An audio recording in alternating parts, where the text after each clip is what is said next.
Great. जजिया, जजिया क्या है? कौन पूछ रहा है ये जजिया क्या है?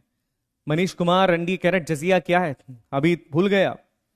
जजिया as a kind of protection tax जो कि हिंदूज को देना पड़ता था उस राजा को, क्योंकि राजा मुसलमान है।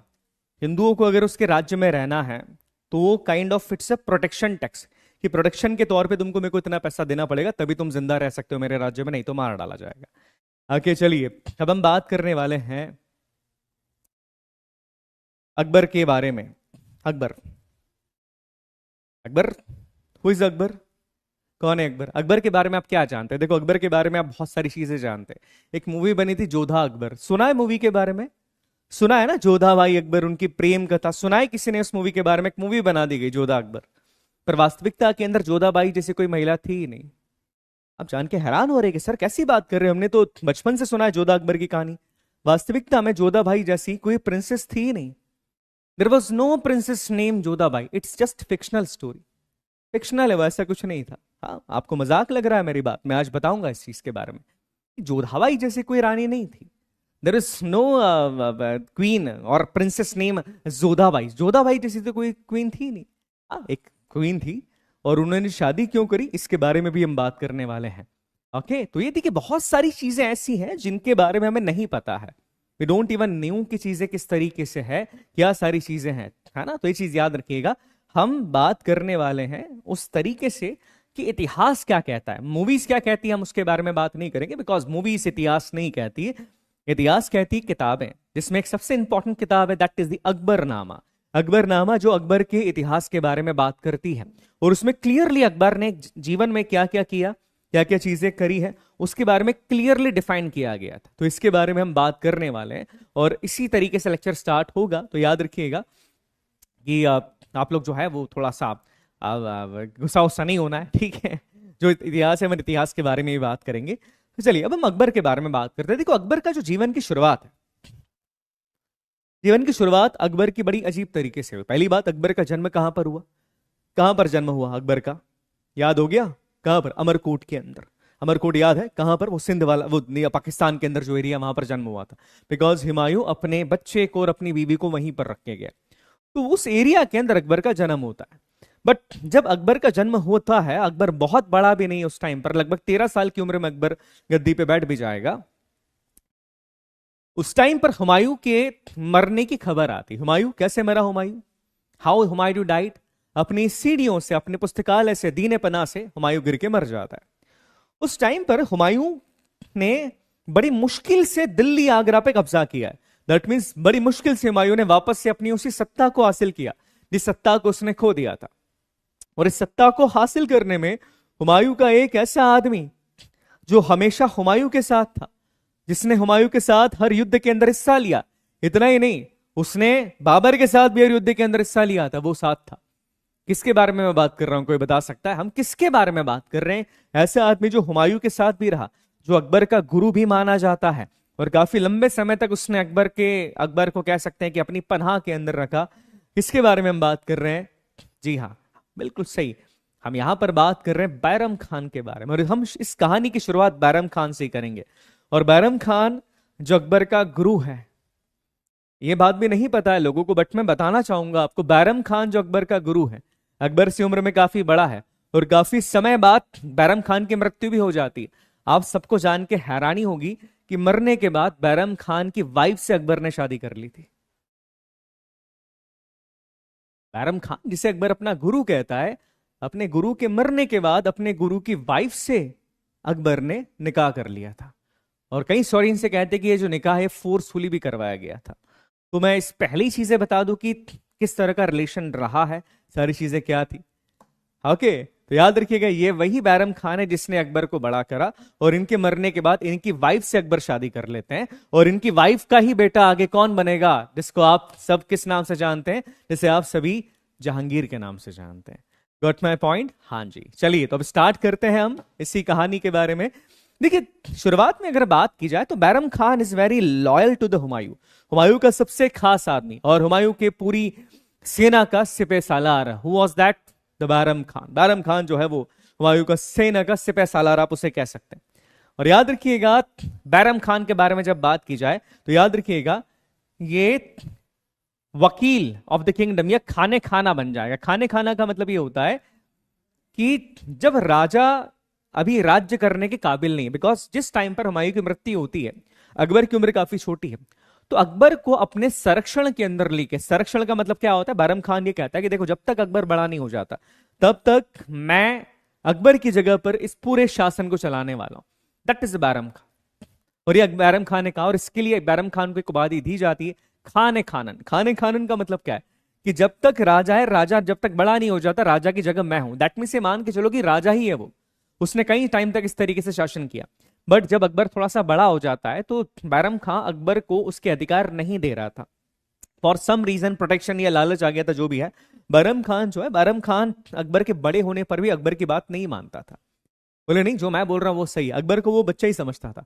तो 1560 के अंदर अकबर उसे साफ कहते थे कि अब आप जाइए, आपने बहुत हमारी सेवा कर ली, अब आप जाइए, आप हज के ऊपर जाइए, हज करने आप जाइए, और अब से इस मुगल दरबार की शोभा मैं बनाने वाला हूं। मुगल सल्तनत का ताज अब मेरे ऊपर है, तो मैं ही मुगलिया का शासन हूं, या मैं ही मुगल सल्तनत का शासक हूं। और 1560 के अंदर बैरम खान को अकबर बोलते कि अब आप हज करने जाओ। जब बैरम खान हज करने जा रहा था, याद रखिएगा, जब बैरम खान हज करने जाते हैं, हज करते समय ही बैरम खान की हत्या कर दी जाती है। एक अफगान इनकी हत्या कर देता है। अफगान क्यों करता है? बिकॉज देखो, बैरम खान ने कई सारे वॉर लड़े, इब्राहिम लोदी के अगेंस्ट लड़ा, इब्राहिम लोदी के भाई के अगेंस्ट लड़ा, कई सारे वॉर बैरम खान ने लड़े। तो याद रखिएगा कि इनको हज पे जाते समय इनकी हत्या एक अफगान के द्वारा कर दी जाती है।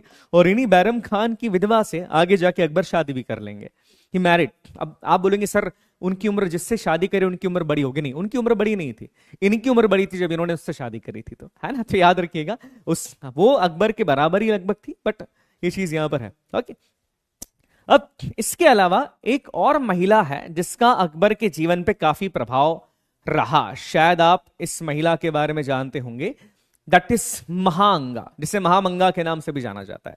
It is Maham Anga. इनका भी अकबर के जीवन पे काफी प्रभाव रहा। क्यों काफी प्रभाव क्यों रहा? देखिए, सीधी सी बात है कि अकबर को देखभाल के लिए किसी एक व्यक्ति की जरूरत थी, और ये उनकी दाई माँ की तरह काम करती थी। जो मूवी के अंदर आपने देखा होगा कि इन्हीं के बेटे से अकबर की फिर लड़ाई भी होती है। तो याद रखिएगा, दो लोगों का अकबर के जीवन पे काफी प्रभाव रहा। Number 1 was the Bairam Khan, number 2 was the Maham Anga. इन दोनों का प्रभाव काफी रहा।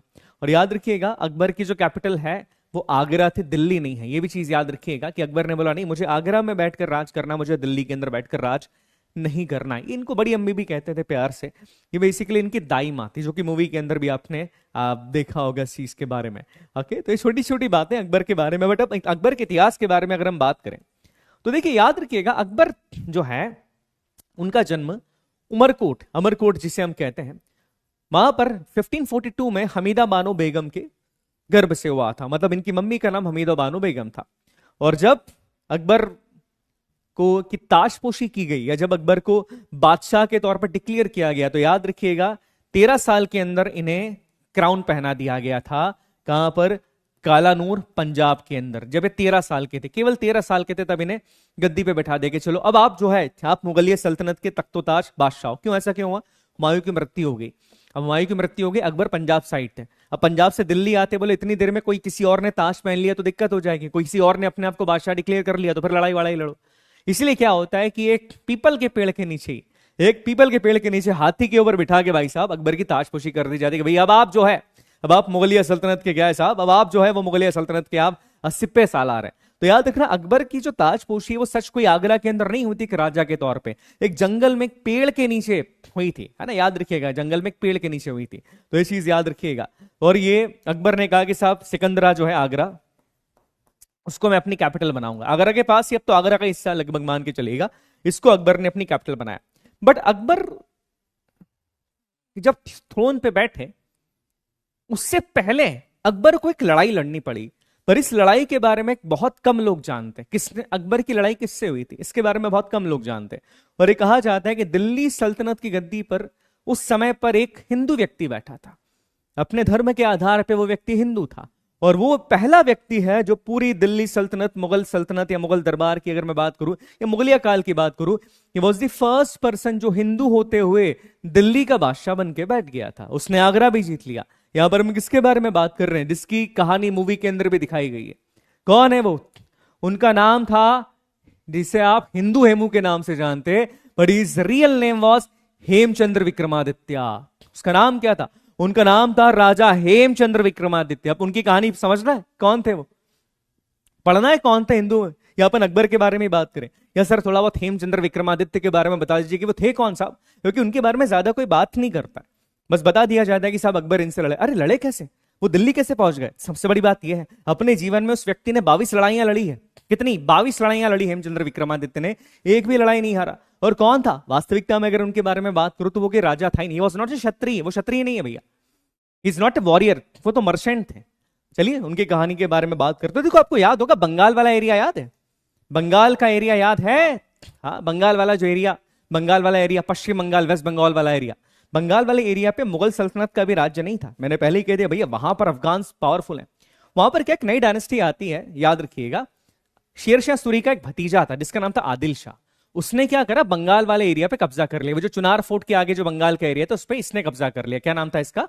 आदिल शाह ने कब्जा कर लिया। अब एक दिन क्या होता है कि आदिल शाह के दरबार में एक व्यापारी आता है, व्यापारी आता है, बड़े पैसे वाला व्यापारी, पैसा वैसा उसके पास बहुत ज्यादा है, और वो सम्राट आदिल शाह के दरबार में आता है। वो सम्राट आदिल शाह के दरबार में आता है, और दरबार में आने के बाद वो क्या है कि वो उनको बड़ा प्रसन्न कर देता है। प्रसन्न कैसे करता है? अपनी स्ट्रैटेजीज बताता है कि साहब आपको ये करना चाहिए, आपको वो करना चाहिए, आपको ये करना चाहिए, आपको वो करना चाहिए। दूसरी बात क्या है कि जो आदिल शाह है, शेरशाह सूरी का भतीजा, इसको है ना राजा बनाने में ये मदद करता है। कौन? हेमचंद्र विक्रमादित्य, हिंदू हेमू। कैसे मदद करता है? बिकॉज इनके अंदर भी आपस में वॉर चल रहा है कि भैया बंगाल ये इसका इसका इसका। अब हेमचंद्र विक्रमादित्य किसकी साइड है? वो आदिल शाह की साइड है। वो लगातार कितने 22 बैटल्स लड़ते हैं। कितनी? 22 बैटल्स लड़ते हैं, याद रखिएगा 22 बैटल्स लड़ते हैं। इसलिए आदिल शाह इनको क्या बना देता है? आदिल शाह इनको बना देता है कमांडर, याद रखिएगा, वजीर बना देता है। शुरुआत में थोड़ा सा वजीर बनाता है और बाद में आर्मी कमांडर बना देता है। 22 लड़ाइयां, नहीं हेमू के नोट्स मत बनाना बेटा, मैं बता दूंगा, जो हेमू के नोट्स नहीं बनाना है। 22 लड़ाइयां लड़ी। अब उसके बाद इसने बोला कि नहीं, अब मुझे कब्जा करना है किस पे? आगरा पे। आगरा पे कब्जा कर लेता है, सोचिए, आगरा पे कब्जा करता है। आगरा के बाद वो बोलता है मैं दिल्ली पे कब्जा करूंगा, और आगे जाके दिल्ली पे भी कब्जा कर लेता है, सोचिएगा। उसके बाद दिल्ली के पास ही मुगल जितने भी थे उस टाइम पे, उन सबको हरा देता है। सोचिए, इस तरह का आदमी जो एक मर्चेंट के तौर पे आया था, बट धीरे धीरे वो वजीर बना, फिर आर्मी का कमांडर बना। उसने 22 लड़ाइयां लड़ी और 23वीं लड़ाई के अंदर वो हार गया। और इस तरीके से दिल्ली की गद्दी पे बैठने वाला जो अकेला एकमात्र सुल्तान हिंदू माना जाता है, दैट इज महाराजा हेमचंद्र विक्रमादित्य। ये याद रखना, बिकॉज ये पूछा गया है कि दिल्ली की गद्दी पे बैठने वाला पहला हिंदू किंग कौन सा था? इट वॉज महाराज हेमचंद्र विक्रमादित्य। अब आपने अगर जोधा अकबर मूवी देखी है तो मूवी की शुरुआत ही इस वॉर से होती है। It was the second battle of Panipat, जो 5 नवंबर 1556 को होती है। इस डेट को याद रखिएगा, 5 नवंबर 1556 के अंदर पानीपत का द्वितीय युद्ध होता है। इस टाइम पे अकबर की उम्र ज्यादा नहीं, अकबर छोटे हैं, बट अकबर की तरफ से कौन लड़ रहे हैं? अकबर की तरफ से लड़ रहे हैं Bairam Khan. Who is fighting? कौन लड़ रहा है अकबर की तरफ से? अकबर की तरफ से लड़ रहे हैं बैरम खान। और इस युद्ध के अंदर हेमू, महाराज हेमचंद्र विक्रमादित्य को मार दिया जाता है। इनके मर जाते हैं, युद्ध के दौरान इनकी हत्या कर दी जाती है, मर जाते हैं। और इस तरीके से इनको मारने के बाद अकबर जो है वो अगेन दिल्ली आगरा पे कब्जा कर पाता है। तो छोटी सी चीज याद रखना, बिकॉज इनके बारे में ज्यादातर कहीं भी बताया नहीं जाता, बट आई वांट कि मेरे बच्चे एटलीस्ट जाने इनके बारे में। आगे समझ में कौन थे? समझ में आ गया? क्लियर हो गया? हाँ जी। और इनकी एक दिल्ली दरवाजा काबुल के अंदर भी, पता है तुमको? एक दिल्ली दरवाजा काबुल के अंदर भी, काबुल में भी दिल्ली दरवाजा है। हेमचंद्र विक्रमादित्य के सर को काबुल भेजा जाता है, और इनका जो धड़ था ना, धड़, उसको दिल्ली, जो रियल अपना दिल्ली है, दिल्ली का जो दरबार था उस दरबार के महल पे टांग दिया जाता है। तो इस तरीके से ये चीजें थी, है ना? तो ये चीज याद रखिएगा, है ना? तो ये थी किसके बारे में? ये था हेमचंद्र विक्रमादित्य जी के बारे में। क्लियर है? समझ में आ गया? तो इट इज, और इस तरीके से अकबर जो है, अकबर अब इस तरीके से गद्दी पे बैठता है। किसकी? अकबर इस तरीके से दिल्ली साम्राज्य की गद्दी के ऊपर बैठता है। ओके सर, वाई बैटल्स और fought in the Panipat? Asif, उसमें क्या है बेटा, पानीपत के खुला मैदान है। पहली जंग छुप के नहीं लड़ी जाती थी। राजा बोलता अच्छा तुमको लड़ना, आमने सामने आ जाओ। पहले क्या है, पहले प्राइड पे जंग लड़ी जाती। प्राइड का मतलब समझते हो ना? नहीं, ठीक है, मेरी सेना छोटी है तो कोई मतलब नहीं, मैं छुप छुप के हमला नहीं करने वाला हूं। आमने सामने जंग लड़ी जाती थी। पानीपत का जो मैदान था वो एक बहुत अच्छा इलाका है लड़ाई के लिए। खुला मैदान है साहब, बहुत किलोमीटर तक खुला मैदान है, लड़ाई लड़ो आराम से, कोई दिक्कत नहीं। इसलिए यहां पर लड़ाई लड़ी जाती थी, है ना? तो चीज याद रखिएगा। ओके चलिए ठीक है। अकबर के मौसा का क्या नाम था? क्यों, काहे के लिए मौसा का नाम जानना चाहते हो? हाँ, कौन है अकबर के मौसा का नाम जानना उसको, देखो अकबर के मौसा का नाम जानना उसको है। वाह चलिए ठीक है। और इस तरीके से अकबर जो है, अकबर दिल्ली की राजगद्दी पे आगरा को अपनी राजधानी बना के अकबर बैठता है। बट अकबर के बारे में दो चीजें याद रखिएगा, अकबर पढ़ा लिखा नहीं था, अकबर पढ़ा लिखा नहीं है। ठीक है, चीज याद रखिएगा कि अकबर पढ़ा लिखा नहीं था, नहीं नहीं लड़ा था, नहीं कोई युद्ध नहीं लड़ा। तो ये चीज याद रखिएगा, अकबर जो है अकबर पढ़ा लिखा नहीं था, इसे भी ना याद रखिएगा आप। अकबर को पढ़ना लिखना नहीं आता था, अदरवाइज उसको जानने की बड़ी इच्छा होती थी कि कैसे क्या चीजें होती है, क्या चीजें होती। बट भाई साहब थोड़ा पढ़ाई लिखाई में मन अकबर का कम था, ये चीज याद रखिएगा। ओके ओके, चलिए अब आगे बात करते हैं। अब जब अकबर दिल्ली की गद्दी के ऊपर बैठा, आगरा के गद्दी पे बैठा, मुगलिया सल्तनत का सबसे बड़ा सिपह सालार अकबर बना। अकबर को एक चीज समझ में आ गई कि मेरे लिए, अगर मुझे मुगलिया सल्तनत को पूरे भारत, पूरे हिंदुस्तान तक फैलाना है, तो मेरे लिए सबसे पहले जरूरी है राजपूत को हराना। जो राजपूत स्टेट्स हैं, एग्जाम्पल की बात करें राजस्थान, मेवाड़, रणथंबोर, इनको हराना मेरे लिए सबसे इंपॉर्टेंट यहां पर होगा। अब अकबर ने यहां पर एक ऐसी पॉलिसी इस्तेमाल करी जो आज से पहले किसी ने भी इस्तेमाल नहीं करी थी। आज से पहले किसी भी मुगल बादशाह ने इस तरह की पॉलिसीज का यूज नहीं किया था। वो पॉलिसी कौन सी थी? अकबर ने बोला देखिए मैं वॉर तो नहीं लड़ूंगा इनके साथ। क्यों वॉर लड़ना शायद एक तरीके से फाइनेंशियल इश्यूज हो सकते हैं, फाइनेंशियल इश्यूज हो सकते हैं जब आप वॉर लड़ते हैं किसी से, तो ऑब्वियसली उसका भी नुकसान होता है, अपना भी नुकसान होता है। तो सबसे पहले अकबर ने सबसे पहले जो पॉलिसीज अपनाई, it was the Rajput policy Akbar की, जिसको कई बार सराहना भी की जाती है। अकबर ने क्या करा, अकबर जितने भी राजपूत स्टेट्स थे, अकबर ने उनके साथ मैट्रिमोनियल अलायंसेस बनाना शुरू कर दी। मैट्रिमोनियल का मतलब क्या होता है? शादी करना शुरू कर दी कि चलिए ठीक है साहब, मैं शादी करने के लिए तैयार हूं। अकबर ने मैट्रिमोनियल अलायंसेस बनाना शुरू करे। जैसे एग्जांपल की बात करें, 1562 के अंदर अकबर राजपूत प्रिंसेस, जो कि अमेर राजा भारमल ऑफ आमेर जो थे, उनकी बेटी से वो अकबर विवाह कर लेते हैं। तो यहां पर अकबर ने क्या करा, मैट्रिमोनियल अलायंसेस बनाना शुरू करे। और याद रखिएगा, जब अकबर मैट्रिमोनियल अलायंसेस बना रहा है, मान लो किसी राजपूत प्रिंसेस से वो शादी करता है, तो उस राजपूत प्रिंसेस के जो घर वाले हैं, जैसे आपने जिनको जोधा भाई आपने माना है, उनके जो भाई थे, या जो राजपूत प्रिंसेस के जो घर वाले होते थे, अकबर उनको बड़ी बड़ी पोस्ट देता था। मैं बताऊंगा मनसबदारी क्या होता है। अकबर जो है उनको बड़ी बड़ी पोस्ट देता है, जैसे राजा भगवान दास, राजा मान सिंह, इनको अकबर ने बड़ी बड़ी पोस्ट देना शुरू करी। इससे वो क्या कर रहा है, इससे वो दूसरे राजपूत जो किंगडम्स उनको अट्रैक्ट करता है। कैसे अट्रैक्ट करता है कि अगर वो अकबर से हाथ मिला ले तो मुगल दरबार के अंदर उनको बड़ी बड़ी पोस्ट मिल जाएगी। तो ये एक चीज थी कि हाँ सब ये चीज है, ये चीज थी। तो ये चीज सच थी कि हाँ चीज कुछ लेवल तक सच भी थी। बट कुछ स्टोरियंस ये कहते हैं, ध्यान से मेरी बात सुनिएगा इस बारे में, कुछ स्टोरियंस ये कहते हैं कि नहीं ऐसा नहीं था। एक्चुअली होता यह था कि कई बार हार के डर से या कई बार डरा धमका के भी शादियां की जाती थी। हमेशा ऐसा नहीं होता था कि भैया सारी शादियां मर्जी से हो रही है। कई बार हार के डर से या डरा धमका कर भी शादियां करवाई जाती थी। जैसे राजा भारमल आमेर के बारे में जब आप बात करते हैं तो ये कहा जाता है, जिन्हें आप जोधाबाई के नाम से जानते हैं, कि उनके दोनों भाइयों को कैद कर लिया गया था। और कैद करने के बाद एक शर्त रखी गई कि आपको शादी करनी पड़ेगी। तो बहुत सारी चीजें हैं, कई सारे स्टोरियंस अलग अलग इस बारे में फैक्ट लिखते हैं। बट आई पॉइंट याद रखिएगा, it was the Rajput policy of Akbar. ये अकबर की कौन सी policy? It was the Rajput policy of Akbar. But याद रखिएगा कि क्या सारे स्टेट ने इस पॉलिसी को फॉलो किया?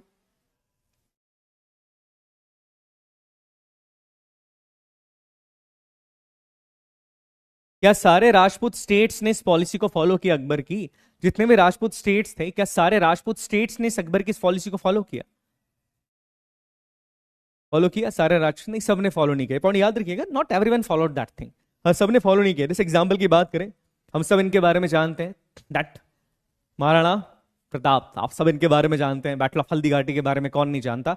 महाराणा प्रताप, याद रखिएगा कि राणा उदय सिंह और उनके बेटे राणा प्रताप, या जिन्हें आप महाराणा प्रताप के नाम से भी जानते हैं, उन्होंने अकबर के सामने कभी भी घुटने नहीं टेके, ना किसी भी तरीके से घुटने नहीं टेके उन्होंने। अकबर के सामने किसी भी तरीके से उन्होंने घुटने नहीं टेके थे। तो महाराणा प्रताप का नाम याद रखिएगा, बिकॉज ऑब्वियसली मैं क्या चुका हूं, चित्तौड़ मेवाड़, वहां पर घुटने टेकने वाली बात कभी थी नहीं। बैटल ऑफ हल्दी घाटी हम लोगों ने पढ़ा इस बैटल के बारे में।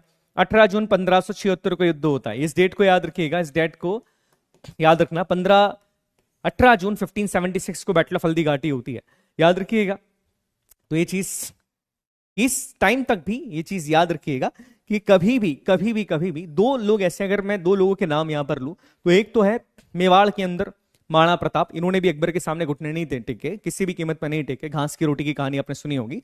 और दूसरे एक और व्यक्ति जिनका नाम कहीं कम लोग जानते हैं, Rao Chandrasen of Mewar, sorry Marwar, not the Mewar, Marwar के एक राव थे राव चंद्रसेन जी।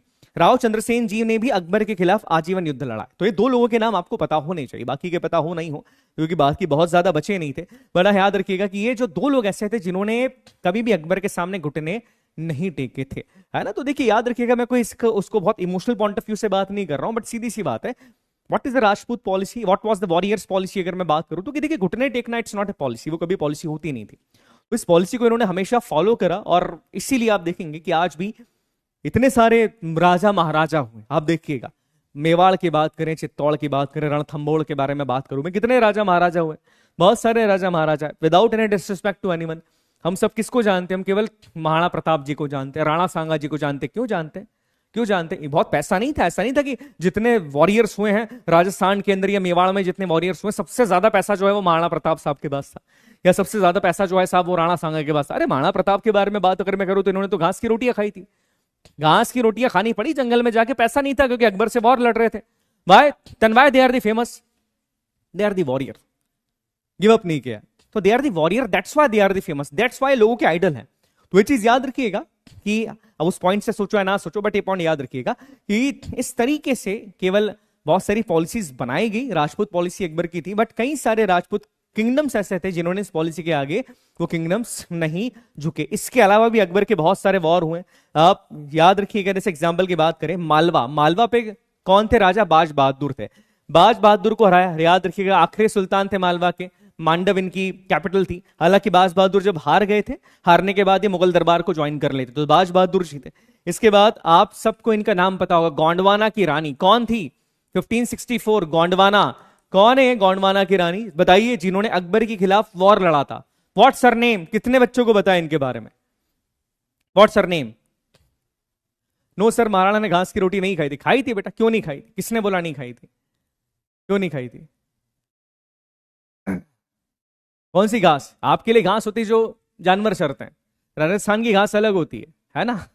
याद रखिएगा।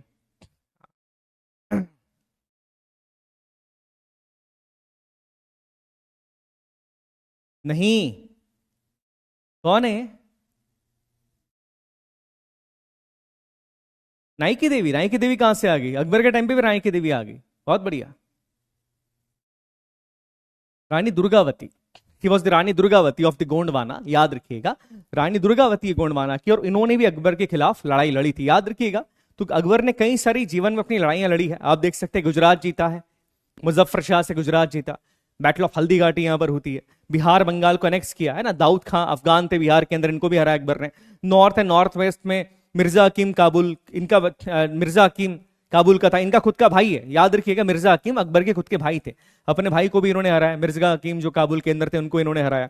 इसके बाद आप देखोगे कि इन्होंने खान देश को भी जीता, मतलब बहुत सारे इलाकों को अकबर ने जीता है। तो ये छोटी सी बात याद रखिएगा, ठीक है। काबुल को जीता अपने भाई हकीम से, कश्मीर जीता, खानदेश जीता है, और बहुत सारी चीजें यहां पर अकबर ने करी। तो because he was a military genius. तो ये चीज याद रखिएगा अकबर के बारे में कि इतने सारे वॉर्स अकबर ने लड़े थे। अब एक सवाल आता है, अब सवाल यहां से नहीं आते कि अकबर ने कितने वॉर लड़े, क्या लड़े। अकबर के बारे में जो सवाल पूछा जाता है, मेजरली सवाल आते हैं अकबर की पॉलिसीज के साथ। पॉलिसी कौन सी? अकबर की जो रेवेन्यू पॉलिसीज है वहां से सवाल आते हैं। दूसरा सवाल आता है अकबर की रिलीजियस पॉलिसी के, कि अकबर रिलीजियसली कैसा था, बताइए। अकबर क्या रिलीजियसली टॉलरेंट आदमी था या इनटॉलरेंट था? बताइए। What kind of king Akbar was? क्या वो रिलीजियसली टॉलरेंट था या इनटॉलरेंट था? कैसे थे?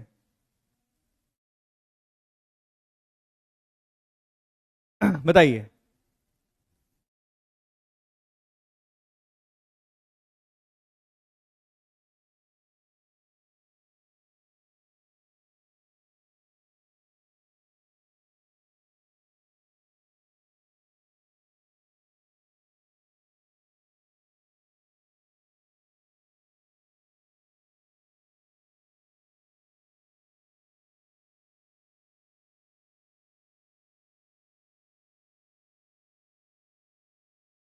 टॉलरेंट था। ओके, टॉलरेंट था। जैसे नॉर्मली हम जानते हैं कि Akbar was religiously tolerant person. अब ऐसा क्यों कहा जाता है अकबर को? क्योंकि देखिए, जितने लोग आप देखेंगे ना मुगल डायनेस्टी के अंदर, जितने दूसरे किंग्स हैं, उन किंग्स के कंपैरिजन में Akbar was a tolerant one. क्यों? जैसे एग्जाम्पल की बात करें, अकबर ने जजिया हटवा दिया। जजिया अकबर ने नहीं इंपोज करवाया, अकबर ने जजिया को हटवा दिया था। जैसे एग्जाम्पल की हम बात करते हैं, why Akbar is intolerant, sorry why Akbar is tolerant. देखिए सबसे पहली बात यह है कि अकबर शुरुआती तौर पे खुद एक सुन्नी मुस्लिम है, बहुत प्रॉपर तरीके से वो सुन्निज्म को फॉलो करता है, इस्लाम को बेसिकली बहुत प्रॉपर तरीके से वो फॉलो करता था। क्यों? क्योंकि उस टाइम पर अकबर की शिक्षा दीक्षा कौन कर रहे हैं? बैरम खान कर रहे हैं।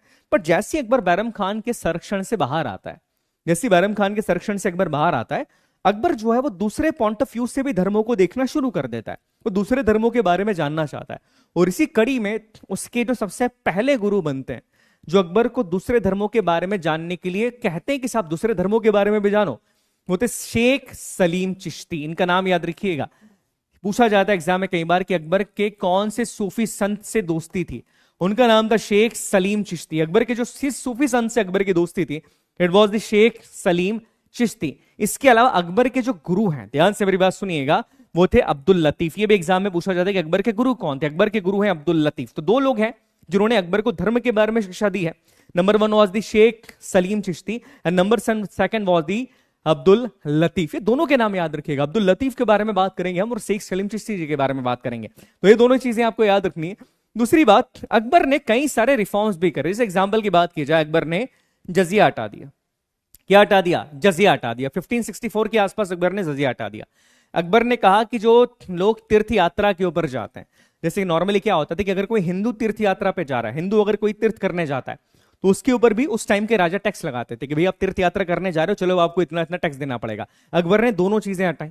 अकबर ने दूसरी चीज क्या करी, अकबर ने भारत में जो सती प्रथा थी उसको भी समाप्त करने का प्रयास किया। खत्म नहीं कर पाया बुरी तरीके से, बट अकबर ने क्या बोला, नहीं सती प्रथा एक कानूनन अपराध है, उसने इसको क्राइम डिक्लेयर करा।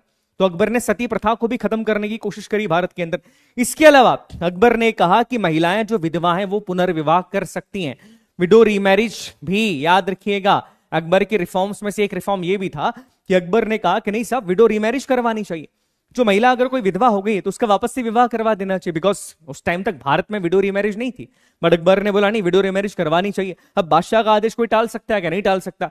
इसके बाद अकबर ने क्या करा, अकबर ने एक बड़ा स्टेप लिया, जिससे उस टाइम पर अकबर के जो रिलीजियस गुरु थे, मौलवीज मौलाना, वो अकबर से बड़े गुस्सा हो गए।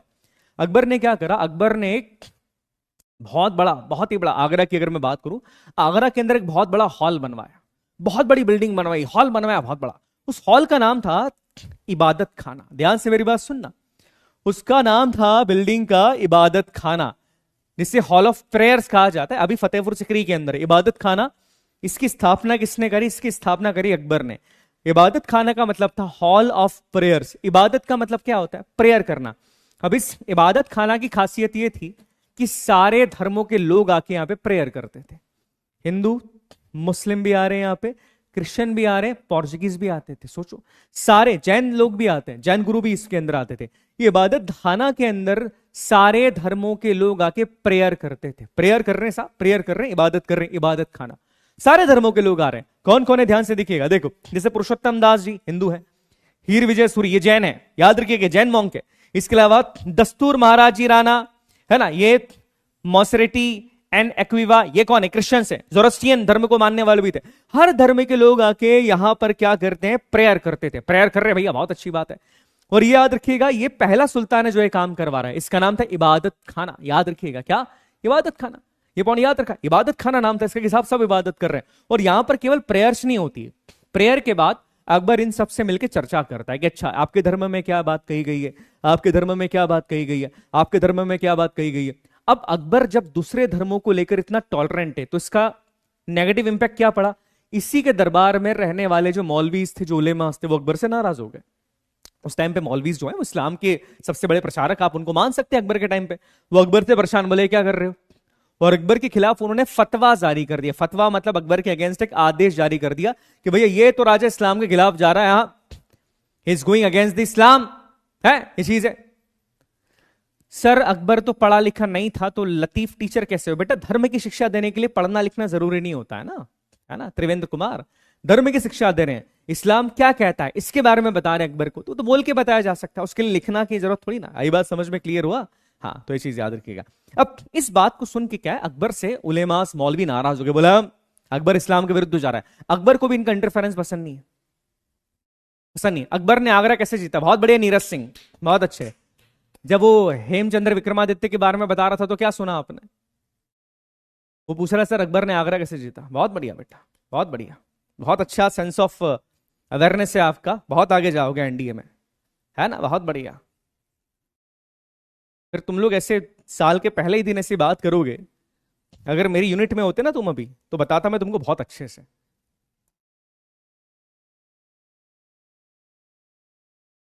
चलिए आगे आगे बढ़े आगे। नीरज सिंह अभी भी यही पूछ रहा है, बहुत बढ़िया नीरज सिंह, बहुत बढ़िया बेटा, बहुत बढ़िया, बहुत नाम रोशन करोगे, वाह। चलिए, हाँ देखो अब सीधी सी बात है, देखो अब सीधी सी बात है, जो उलेमास थे उन्होंने अकबर के अंदर ये चीजें जो है ये इंटरफेरेंस करना शुरू कर दिया कि नहीं साहब अकबर आप ये नहीं कर सकते, वो नहीं कर सकते, नहीं कर सकते, वो नहीं कर सकते। अब अकबर इस बात से गुस्सा हो गया। अब अकबर जब इस बात से गुस्सा हुआ तो ध्यान से मेरी बात सुनिएगा, अकबर बड़ा गुस्सा हो गया, बोले यार ये तो बड़ा दिक्कत कर रहे हैं मुझे। दिक्कत क्यों कर रहे हैं ये लोग? तो क्या है, ये मुझे मेरे जो धर्म है, मैं धर्म के बारे में जानना चाहता हूं, मैं इस्लाम के अलावा भी दूसरे धर्मों के बारे में अगर स्टडी कर रहा हूं तो जो उलेमास है, ये उलेमास तो क्या कर रहे हैं भैया, ये मुझे परेशान कर रहे हैं। अब इसके लिए अकबर ने क्या करा, अकबर ने एक नई पॉलिसी बना दी। अब ये पूछी नहीं जाती पॉलिसी, बट याद रखिएगा दैट इज महजर। महजर पता है क्या होता है? महजर एक ऐसी पॉलिसी जिसमें क्लियरली अकबर ने बोल दिया कि भैया धर्म के मामले में, याद रखिएगा, धर्म के मामले में भी मैं ही प्रमुख हूं। अब कोई मौलवी उलेमा प्रमुख नहीं है, और पॉलिटिक्स के मामले के अंदर भी मैं ही प्रमुख हूं। मतलब राजा के बीच में कोई बोल नहीं सकता, चाहे वो कोई भी आदमी हो। That is the policy of Mahzar. Mahzar कहता है भैया राजा के, बादशाह के बीच में कोई नहीं बोल सकता। आप मौलवी हैं, उलेमा है, कोई दिक्कत नहीं है, पर मैं बादशाह हूं, जो मैंने बोला वो होगा, मतलब मेरा वचन ही मेरा शासन। अकबर ने करा। उसके बाद अकबर का एक और रिफॉर्म अच्छा माना जाता है, वो ये था कि अकबर ने लड़कियों की जो उम्र है शादी की, उसे कर दी 14 साल, कि भैया मिनिमम 14 साल की बच्ची की शादी होगी मिनिमम, और लड़के की उम्र कम से कम 16 साल होनी चाहिए, तभी उसका विवाह निकाह करवाया जा सकता है। ये चीज भी अकबर ने करी, जो बताई नहीं जाती, बट आई वांट कि आप सारी चीजें पढ़े समझे। तो ये सारी के सारी चीजें अकबर के बारे में कही जाती है, और अकबर का रिलीजियस पॉइंट ऑफ व्यू ये था। इतना ही नहीं, अब एक बड़ी इंटरेस्टिंग बात मैं आपको बताता हूं। अब अकबर क्या कर रहा है, अकबर इतने सारे धर्मों के बारे में जान रहा है कि इतने सारे धर्म है भैया, ये है वो है। अब अकबर क्या करता है, ध्यान से मेरी बात सुनिएगा, क्या बोल रहे हैं, आपने गुरु के पातनी से निगाह किया इसलिए, अच्छा ओके ठीक है, आपने नहीं भैया, वो मैंने नहीं, उसने, अपनी बोलो, लिखो ना, हिंदी भी गूगल से कॉपी पेस्ट करके लिख रहे हो, हाँ चलो ठीक है। अब अकबर देखो ये सारी चीजें कर रहा है, इतनी सारी चीजें अकबर ने करी। अब अकबर ने एक चीज क्या करी, अकबर ने शायद दुनिया के अंदर, अकबर एक ऐसा पहला राजा है जिसने एक नया धर्म बना दिया, जिसने एक नया धर्म बना दिया। अकबर ने एक नया धर्म बना दिया, सोचिए, अपना एक नया धर्म बना दिया अकबर ने, और इस धर्म का नाम था, एक नया रिलीजन था, इस नए रिलीजन का नाम याद रखिएगा, दैट इज दीन ए इलाही। ये चीज याद रखना है आपको, सबसे इंपॉर्टेंट चीज है जहां से सवाल पूछा जाता है। ये अकबर का खुद का बनाया हुआ धर्म था। That religion name is known as the Din e इलाही। दीन ए इलाही की स्थापना करी अकबर ने। इस धर्म के अकॉर्डिंग क्या था, इस धर्म के अकॉर्डिंग ये था कि भैया सारे भगवान एक होते हैं, कोई डिफरेंट नहीं है कि तुम बड़े हम छोटे। इस जगह अकबर के अकॉर्डिंग इस धर्म की स्थापना सेकुलरिज्म को फैलाने के लिए करी थी। इस धर्म को एक और नाम से जाना जाता है, याद रखिएगा, क्या? तुहिंद ए इलाही, डिवाइन मोनोथिज्म, एक ही भगवान है भैया, है ना। मोनोथिज्म का मतलब है कि एक ही भगवान। 1582 के अंदर अकबर इस धर्म की स्थापना करता है, और यहां पर भगवान को क्या कहते हैं, सुलह कुल। क्या? सुलह कुल के साथ, भैया भगवान एक ही है, सुलह कुल। सुलह का मतलब शांति के साथ रहो, सुलह कुल के बारे में बात कर रहे हैं। जितने भी धर्म है वो सुलह करके रहो, शांति के साथ रहो, और इस रिलीजन को फॉलो करने वाले लोग ज्यादा है ही नहीं। अकबर बादशाह है, अकबर ने बोला भैया ये मेरा नया धर्म है, और इस रिलीजन को फॉलो करने वाले ज्यादा लोग है ही नहीं। नहीं है, कितने लोग फॉलो थे पता करते थे, पता है? 19 लोग फॉलो करते थे केवल इस धर्म को, जो अकबर का धर्म है, केवल 19 लोग फॉलो करते थे, याद रखिएगा, केवल 19 लोग फॉलो कर रहे हैं इसके धर्म को, केवल 19 लोग फॉलो कर रहे हैं। देखो ये चीज है, कौन कौन थे 19? पूरे 19 के नाम याद नहीं रखने आपको, बिरबल पता ही होगा आपको, हाँ अकबर का बड़ा खास, अब्दुल फजल, अबुल फजल, अबुल फैजी, ये दोनों अकबर के बहुत अच्छे दोस्त थे। केवल ये 3-4 लोग जो हैं ये बिल्कुल करीबी इसके थे, और टोटल 19 लोग फॉलो करते हैं। अब इस धर्म को जब आप डिटेल में पढ़ते हो, डिटेल में किसने लिखा है इस धर्म को? अकबर के दरबार के अंदर एक बहुत अच्छे पोएट हैं, लिखते बहुत अच्छा है, इनका नाम है बदायूनी। नोट कर लीजिएगा, बदायूनी ने इस पूरे रिलीजन के बारे में बात करी है। और जब इस रिलीजन के बारे में बदायूनी बात करते हैं और आखिरी पन्ने पे आते हैं, तो आखिरी पन्ने पे पता है अकबर क्या बोलता है? मैं ही भगवान हूं। दैट इज इशू कि अकबर ने इस धर्म में अपने आप को भगवान मान लिया था। भैया मैं ही भगवान हूं, मतलब उसने बोला कि भैया अहम ब्रह्मास्मि, हर सबके अंदर भगवान है, तो मेरे अंदर भी भगवान है, तो भैया मैं ही भगवान हूं। तो ये चीज अकबर ने जब करी ना, तो इसी कारण फॉलोअर्स नहीं बढ़ पाए। अब भैया फॉलोअर्स बढ़ाना बड़ा मुश्किल है ना, इंस्टाग्राम पे बढ़ाओ या फिर किसी धर्म के लिए बढ़ाया जाए, फॉलोअर्स बढ़ाना मुश्किल होता है। उस टाइम पे भी मुश्किल था। अब अकबर का यही प्रॉब्लम रहा कि भाई साहब अकबर ने इस धर्म की स्थापना तो करी, बट हाँ फॉलोअर्स बढ़ा पाए क्या? नहीं साहब, नहीं बढ़ा पाए। तो दिक्कत ये है ना कि भैया लोगों को पता ही नहीं भगवान है कौन। अकबर बता नहीं पा रहा धर्म में कि भगवान, चलो भैया ठीक है भगवान एक है, तो वो एक भगवान कौन है, अकबर इस बारे में बात नहीं कर पा रहा है ना। तो बोले भैया हम ब्रह्मा स्वामी है भगवान, तो ये दिक्कत हो गई यहाँ पे। चलो ठीक है जो भी थी, पर ये धर्म ज्यादा चला नहीं। अब यहां तक जब आप अकबर के बारे में पढ़ते हैं, उसके अलावा एक और चीज याद रखिएगा, जिससे कि मैंने बताया था, जीन हरि विजय सूरी जी जैन मॉन्क थे, अकबर के दरबार में आए थे। देखो ये रियल पिक्चर है, अकबर के दरबार में रहे 5-6 महीने रहे ये जीन मॉन्क सूरी जी, अकबर के दरबार में रहे। याद रखिएगा इनका प्रभाव अकबर पे बहुत पड़ा, बहुत पड़ा। और कुछ महीने क्या कुछ साल रहे थे अकबर के दरबार के अंदर।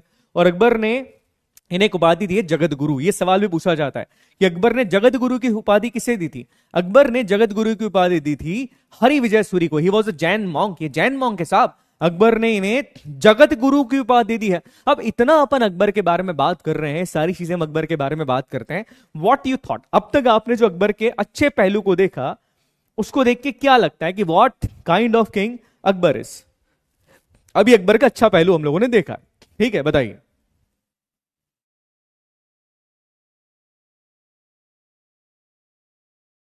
अभी अकबर का अच्छा पहलू हमने देखा है, क्या है वो? देखो सारे लोग आ गए, हमारे इतने फॉलोअर्स है। मैं मुझे एक बात बताओ, फॉलोअर्स बढ़ा के क्या हो जाता है?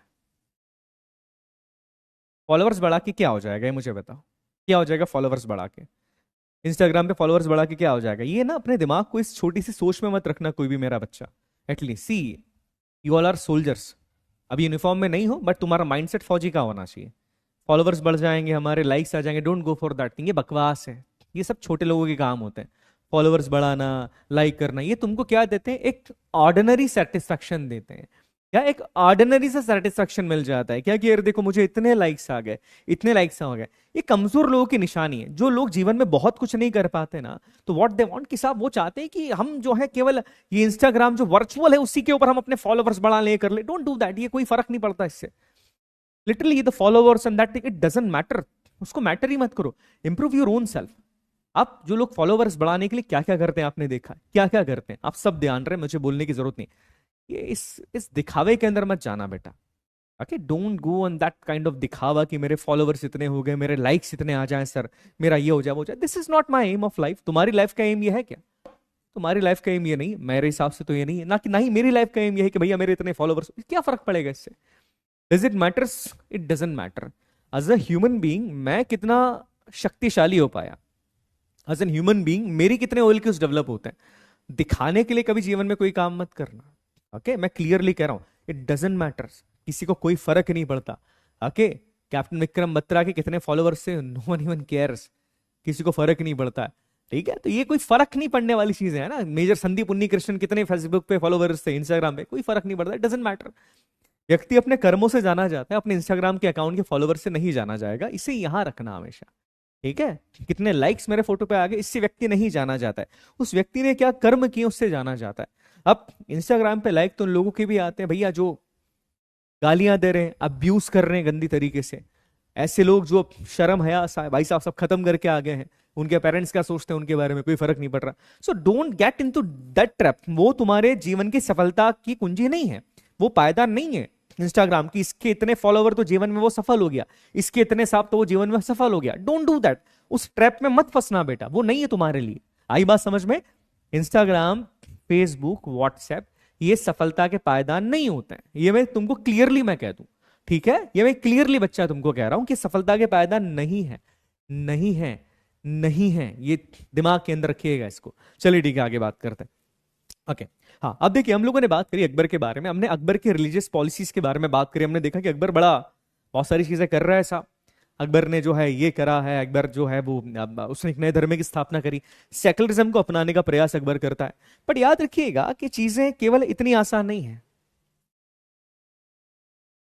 सेकुलरिज्म इतनी आसान नहीं है, ये पॉइंट याद रखिएगा कि सेकुलरिज्म और अकबर के बारे में जब हम बात करते हैं ये चीजें, हाँ, किसके बारे में? ये जो शोज आते हैं कॉमेडी, इसमें क्या किया जा रहा है पता है तुमको?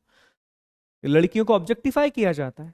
और क्या किया जा रहा है आप देखिए, जिस तरह की भाषा वो लोग यूज करते हैं किसी की मम्मी के बारे में, किसी की वाइफ के बारे में, किसी महिला के बारे में, वहां पर महिलाओं को ऑब्जेक्टिफाई किया जा रहा है। और मुझे गुस्सा इसलिए आता है कि किसी भी महिला संगठन ने उसके खिलाफ आवाज नहीं उठाई है। ऐसे तो बड़ी आवाजें उठाई जाती है कि भाई ये हो गया वो हो गया, फीमेलिज्म, वुमेन्स के ऊपर साथ गलत हो रहा है, महिलाओं के साथ गलत हो रहा है। अब जब वो इस तरह के शोज के अंदर इस तरीके से ऑब्जेक्टिफाई करते हैं महिलाओं को, इस तरह की अभद्र भाषा का उपयोग करते हैं, मतलब मैं तो सोच भी नहीं सकता यार वो किस तरह की चीजें बोलते हैं। तब तो कोई आवाज नहीं उठा रहा इस देश के अंदर, फिर हम बोलते कि सर देश में ये हो रहा है, सर महिलाओं के खिलाफ ये हो रहा है, लड़कियों को छेड़ा जा रहा है, तो आप आवाज क्यों नहीं उठाते हो? किसने आवाज उठाई आज तक? कोई नहीं उठा रहा आवाज। एक्सेप्ट कर लेते ना sir, this is comedy sir, this is dark comedy, what is this? इस चीजों के नाम पे आप क्या करने की कोशिश कर रहे हो? सो ये चीज याद रखिएगा कि लोग जो बड़े लिबरल बनते जब वो फेमिनिज्म के बारे में बात करते तो उस चीज के खिलाफ आवाज क्यों नहीं उठा रहे हो? क्यों नहीं उठाओ रहे भैया? उठाओ ना आवाज वहां पर भी, वो भी तो गलत ही हो रही चीजें। तो ये चीजें हैं, समझो इस चीज के बारे में। तो तुम don't get into that kind of trap. वो बड़ी चीप सी चीजें हैं बेटा, उसको लेकर कभी इंस्पायर मत हो जाना। ये these peoples are not meant to inspire you, they are meant to spoil your life. So spoil नहीं होना है, अपने को इंस्पिरेशन लेनी। तो बहुत सारे लोग अपने देश में रहे हैं, एपीजे अब्दुल कलाम साहब, उनको अपनी इंस्पिरेशन मानो, ठीक है। छत्रपति शिवाजी महाराज वो अपनी इंस्पिरेशन है, महाराणा प्रताप वो अपनी इंस्पिरेशन है। तो ये लोग अपनी इंस्पिरेशन है, ये लोग तो नहीं हो सकते भाई, है के? चलो आगे बात करते हैं, आगे चलिए। हाँ जी, अब हम लोगों ने कहां तक बात करी? देखो हम नॉर्मली ये मानते हैं कि अकबर जो है it was religious tolerant Akbar है, सारी चीजें अकबर कर रहा है। बड़ी चीज याद रखिएगा, ये जो चीजें अकबर ने करी है ये जीवन के दूसरे पहलू में करी है। दूसरा पहलू जब अकबर थोड़ा मैच्योर हो गया, दूसरा पहलू जब उसे समझ में आने लगा कि चीजों को लड़ के झगड़ के नहीं जीता जा सकता है, दूसरे पहलू के अंदर अकबर के जीवन की सारी अच्छाइयां देखने को मिलती है। बट अकबर का एक पहला पहलू भी है जिसके बारे में काफी कम लोग बात करते, बट आई वांट कि हम दोनों पहलुओं के बारे में बात करें। आपको याद होगा कि चित्तौड़ के अंदर 3 जौहर हुए हैं, और शायद आपको नहीं पता तो 1567 के अंदर चित्तौड़ में तीसरा जौहर होता है। कब हुआ है चित्तौड़ में? चित्तौड़ में तीसरा जौहर हुआ है 1567 के अंदर, याद रखिएगा। तीसरा जौहर चित्तौड़ में 1567 के अंदर हुआ। इस जौहर के बाद, चित्तौड़ को जीतने के बाद, अकबर ने पतनामा एट चित्तौड़ इस तरीके से एक कह सकते हैं कि एक पूरा डॉक्यूमेंटेड फॉर्म के अंदर लिखा कि किस तरीके से चित्तौड़ को जीता गया। और इस चित्तौड़ के अंदर अगेन फिर जौहर होता है। अब मेरा सवाल आप लोगों से ये है कि आप सब इतना पढ़े लिखे बच्चे हैं, बहुत सारी चीजें बताते हैं, मुझे एक बात बताइए कि जिस समय पर तीसरा चित्तौड़ का जौहर हुआ तो यहां पर हम किस महारानी की बात कर रहे हैं? कौन सी महारानी इस जौहर के अंदर अपने जीवन का बलिदान दे दिया था? कौन थी? कौन सी महारानी जी थी? बताओ, पता है किसी को इनके बारे में? हाँ, तो याद रखिएगा कि ये जो चीज है कि इसके बाद जब चित्तौड़ का जौहर किया गया, चित्तौड़ के अंदर जब जौहर हुआ, तो कहा जाता है कि उस समय पर चित्तौड़ में लगभग लगभग लगभग जो संख्या बताई जाती है 30,000 से लेकर 50,000 के बीच में लोगों को मारा गया था। नहीं, 30,000 से लेकर 50,000 के बीच में लोगों को मारा गया, चित्तौड़ के अंदर मारा गया था। ये पॉइंट याद रखिएगा, ठीक है? कितना? 30,000 से लेकर 50,000 के बीच में लोगों को मारा गया था। नहीं, पद्मावती जी नहीं थी बेटा, कोई और थी। नहीं पता तो मत बोलो बेटा। इसके अलावा आप देखोगे इतना ही नहीं, अकबर ने ज्वालामुखी टेम्पल, जो कि ज्वाला मां का हिमाचल प्रदेश के अंदर टेम्पल है, उस टेम्पल के अंदर भी अकबर ने, उस टेम्पल के अंदर जो ज्वाला जलती थी, शुरुआती तौर में अपने अकबर ने ज्वाला को बुझाने की कोशिश भी करी थी कि साहब उस ज्वाला को बुझा दिया जाए, हालांकि बुझा नहीं पाया, जो भी अलग चीज है। बट ये चीज कहना कि नहीं सब शुरुआत से अकबर टॉलरेंट था, नहीं, ये चीज सही नहीं है। और याद रखिएगा अकबर एक उपाधि भी धारण करता है, दैट इज गाजी। गाजी की उपाधि किसको कौन धारण करता है? हिंदू हेमू, या जो हेमू था उसे मारने के बाद अकबर ने, अब सही है, उदय त्रिवेदी का आंसर सही है, हाँ बिल्कुल, माफून कन्वर, बिल्कुल सही बात है, रानी फूल कन्वर, अभी सही बात बोले ना। चलिए ठीक है, हाँ चलिए ठीक है, आगे बात करते हैं। अब अकबर जो है वो गाजी की उपाधि भी धारण कर रहा है। तो ऐसा नहीं साहब कि अगर वो सेक्युलर है तो गाजी की उपाधि क्यों धारण करता है? गाजी उस व्यक्ति को कहा जाता है जो कि इस्लाम की रक्षा के लिए दूसरे धर्मों को मार रहा है, या लोगों को मार रहा है बेसिकली, जैसे कि बाकी राजाओं ने भी उपाधि ली थी कि जो नॉन इस्लामिक उनको मारा जा रहा है, तो गाजी की उपाधि अकबर लेता है। तो आप ये नहीं कह सकते साहब कि अकबर जो है वो शुरुआत से टॉलरेंट था। दूसरी बात, अकबर के बारे में ये एक बात कई हिस्टोरियंस लिखते हैं और काफी दावे के साथ लिखते हैं कि अकबर के जीवन में जोधाबाई जैसी कोई रानी थी ही नहीं। और ये बात बिल्कुल सच है, क्योंकि जोधाबाई जैसे किसी भी राजकुमारी का वर्णन इतिहास में नहीं मिलता, जिसके ऊपर एक पूरी मूवी बना दी गई। जिस रानी के बारे में बात की जा रही, उनका नाम था, क्या नाम था उनका? नाम मैं लिख देता हूं यहां पे, हरकाबाई। नाम हालांकि चेंज कर दिया गया था, उनका नाम भी चेंज कर दिया, हरकाबाई। तो याद रखिएगा कि जोधाबाई जैसी कोई रानी अकबर के जीवन में नहीं थी। जो नाम है उनका, इट वॉज दी हरकाबाई। तो ये चीज कहना कि साहब प्रेम हुआ, ये हुआ, ये हुआ, ये भी चीज सही नहीं है। नेक्स्ट पॉइंट के बारे में अगर हम बात करें तो अकबर के बारे में एक चीज ये कही जाती है, अकबर के हरम में, हरम वो प्लेस होता था जहां पर महिलाओं को रखा जाता था। हरम का क्या मतलब है? जहां महिलाओं को रखा जा रहा है, जहां पर दासियां रहती थी, जहां पर कनीजें रहती हैं। कनीजे का मतलब क्या है कि मान लीजिए अकबर किसी राज्य को जीतता है, तो वहां पे राज्य के अंदर जो रानियां थी, जो महिलाएं होती थी, उनको गुलाम बना के इस हरम में रखा जाता था, जो कि अकबर की सेवा के लिए लगी रहती थी। और ये चीज मैं नहीं कह रहा हूं, ये चीज एक किताब है, अकबर द ग्रेट मुगल। ये किताब कौन लिखते हैं? ये लिख रहे हैं यहां पर विंसेंट स्मिथ की किताब है, बहुत बड़े हिस्टोरियंस है। ये इस किताब के अंदर ये कहते हैं कि Akbar was a womaniser kind of a person, जिसे महिलाओं के साथ रहना मतलब बड़ा ज्यादा पसंद था। उस तरह का अकबर व्यक्ति था। और अकबर के हरम में नहीं नहीं करके 5,000 महिलाएं थी। कितनी? 5,000 महिलाएं, जिसमें से 300 उसकी रानियां थी और बाकी उसकी दासियां होती थी। तो that is a kind of person. जब हम अकबर के बारे में, शुरुआती अकबर के बारे में बात करते हैं, तो केवल ये कहना है कि नहीं साहब बिल्कुल ही सही है, ये भी सही नहीं है। हमको दोनों पहलुओं के बारे में पता होना चाहिए। और वास्तविकता में महिलाएं वो नहीं होती थी जो कि आपसे आगे जाके खुद शादी कर रही हैं। नहीं, आगे जाके शादी कर रही हैं, हम उसके बारे में बात नहीं कर रहे। ये महिलाएं वो होती थी कि किसी राजा को हराने के बाद उसके महल में उनकी जो बच्चियां होती थी, उनकी खुद की जो रानियां हैं, उनको आप लेके आते और उनसे शादी कर लेते हैं, जिनमें कुछ दासियां बना दी जाती, कुछ कनीजें बना दी जाती थी। It was the all about the Akbar. और आगे अगर हम और अकबर के बारे में थोड़ी सी और बात करें, तो याद रखिएगा अकबर के बारे में मैंने ऑलरेडी आपको बता दिया है कि सुल्ताना बेगम, ये सुल्तान बेगम पता है कौन है? बैरम खान की वाइफ है। सलीमा सुल्तान बेगम, जो कि बैरम खान की वाइफ थी, अकबर के गुरु की वाइफ है, उनके साथ भी अकबर ने विवाह कर लिया था। उनके साथ भी अकबर ने विवाह कर दिया था। चीज याद रखिएगा, उनके साथ भी अकबर ने विवाह किया था। अब एक बड़ी इंटरेस्टिंग बात बताता हूं। जो हरम होता था, जैसे अकबर के हरम में 5,000 महिलाएं थी, और 5,000 महिलाएं जब अकबर के हरम में होती थी, तो एक चीज याद रखिएगा कि इन हरम की देखभाल के लिए किसी पुरुष को नहीं रखा जाता था। किसी भी पुरुष की एंट्री प्रोहिबिटेड है। कोई मेल अंदर नहीं जा सकता साहब, अकबर ही जाएगा। कोई मेल अंदर नहीं जा सकता। अब मेल अंदर नहीं जाएगा साहब, तो फिर उस जाओ हरम है, उसकी रक्षा की जिम्मेदारी किसको दे?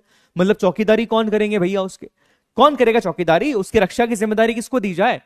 तो अकबर के समय पे की मैं बात करूं, या किसी भी राजा के समय की बात की जाए, इनकी रक्षा की जो जिम्मेदारी वो दी जाती थी किसे? वो दी जाती किन्नरों को। थर्ड जेंडर के जो लोग होते थे, उनको इनकी रक्षा की जिम्मेदारी दी जाती थी। ट्रांसजेंडर्स को दी जाती थी बेटा, वो लोग जो इन महलों की रक्षा करते थे, और उनकी हाइट बिल्ट बहुत होती थी।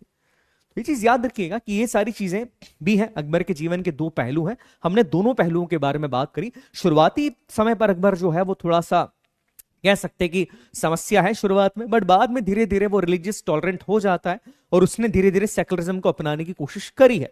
तो हम कोई भी चीज झुटला नहीं सकते, तो हमको दोनों पहलुओं के बारे में बात करना जरूरी है। क्लियर है? समझ में आ गया? क्लियर हो गया? आगे बढ़े। यहां तक क्लियर हो गया? हाँ जी, प्लीज कंफर्म कर दो।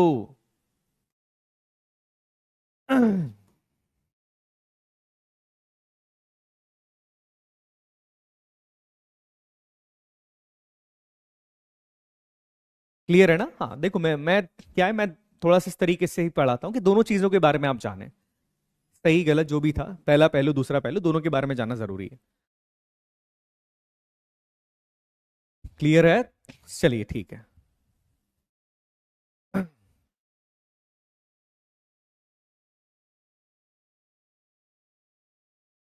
क्लियर है? चलिए ग्रेट।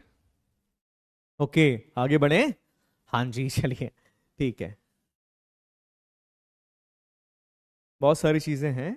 चलिए ओके ठीक है। तो बहुत सारी चीजें हैं, जो अलग अलग चीजें हैं। तो देखिए, इतिहास में बहुत सारी चीजें ऐसी होती हैं जो कई चीजें बताई जाती, कई नहीं बताई जाती, बट इतिहास को इतिहास की तरह पढ़ना है। हर व्यक्ति के एक अच्छा और एक बुरा पहलू होता है।